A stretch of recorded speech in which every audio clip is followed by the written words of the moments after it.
Dreams. When you go to sleep and basically hallucinate, they are awesome. I've had some dreams where I'm like 5, I have a dream and I still remember it to this day. Other times I have a dream and I'm like, that was a really cool dream. And my brain is like, what dream? And I'm like, the one just now that was about, wait. Ah! I feel like sometimes dreams are like those AI Minecraft things. You know, these ones. They even have the same thing where sometimes you look somewhere, turn around, turn back, and the landscape is completely different. I will now describe one of the dreams I remember from when I was like 6. I was in a tsunami, which doesn't make a lot of sense, but anyways, we went inside a woodland mansion, which also makes no sense, and the tsunami went through the walls in a way I can only describe as the Fortnite storm circle closing in, which makes no sense. So yeah, most of the time dreams make no sense. On another topic, I split dreams into 3 main types: dreams, nightmares, and lucid dreams. Dreams, which are mainly fun, nightmares, which are scary and make you wake up in the middle of the night, and lucid, which are the best by far, and you basically imagine anything and it happens. Nightmares are the worst ones, like I'm trying to sleep, not get jump scared and woken up. Lucid dreams, however, are completely different. This is exactly what I'm looking for in a dream.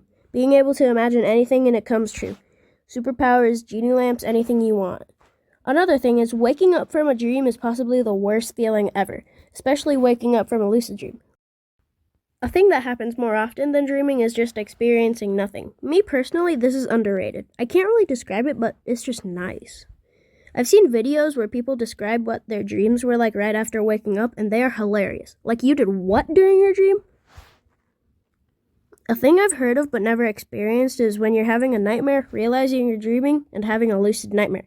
Even though I've never experienced it, it sounds really cool. Now for some random dream experiences. One time I was dreaming and I was like, am I in a dream? So I tried to push my finger through my hand and it worked, and then I unlocked lucid mode.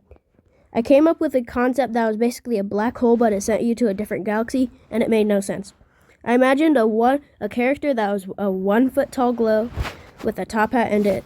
Wait, that's just Glob, never mind. You gotta stop invading my dreams. One more subcategory of dreaming is sleep paralysis. Not gonna lie, I don't know if this is a dream or not because I've never experienced it. Still, they seem terrifying.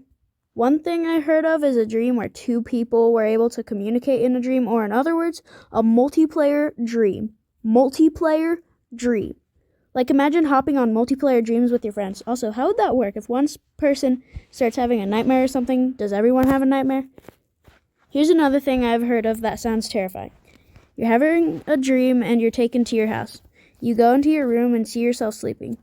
When you go up to yourself, you wake up. See? Terrifying. Now for some dream facts. Apparently 12% of people dream in black and white, but before 1960, almost everyone did. Most people dream 3 to 6 times per night. You forget around 95% of your dreams right after waking up. And finally, you dream every night, but most of the time you forget them. In summary, dreams are good, nightmares are bad, lucid dreams are best, lucid nightmares are even better, and dreams should have multiplayer.